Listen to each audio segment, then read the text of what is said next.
Look at this number for a second. $419 million.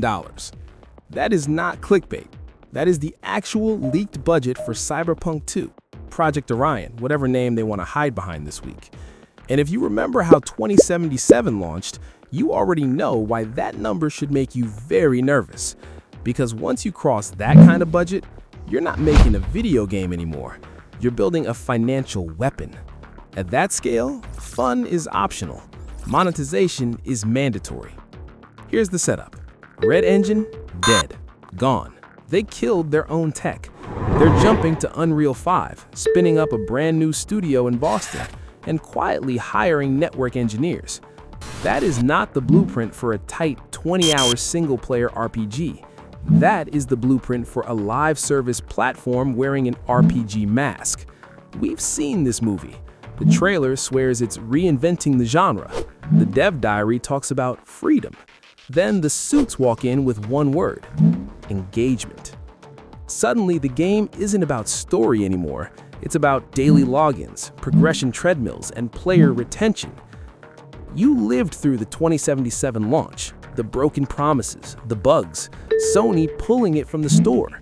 So now, take that same studio, add triple the budget, a new engine, and multiplayer pressure on top? What could possibly go wrong? Let's start with the engine swap. First giant red flag. REDengine was janky, sure, but it was theirs. It gave Night City a weird, specific identity. Now, everything is moving to Unreal 5. On paper, investors love this. Hiring for a proprietary engine is hell. But Unreal? You post UE5 experience required, and your inbox fills overnight. Outsourcing is easy. Training is easy. But here's the problem. The Unreal scent. You know exactly what I mean. That glossy, slightly plastic look half the industry has right now. Perfect reflections, nanite rocks everywhere. Technically impressive, but visually interchangeable.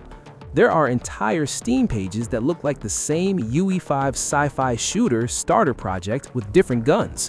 Say what you want about 2077's bugs. Night City did not look generic. It felt like a fever dream. The billboards, the alleys. It looked expensive and insane.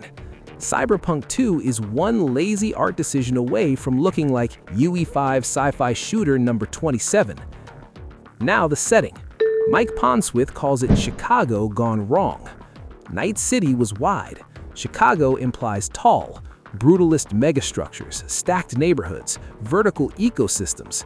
This is where Unreal 5 could actually shine. Nanite could finally give us actual interiors, fewer fake doors, a city that is actually explorable in 3D.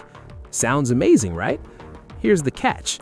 Your current PC is not ready for vertical UE5 megacity from the people who struggled to optimize their last game.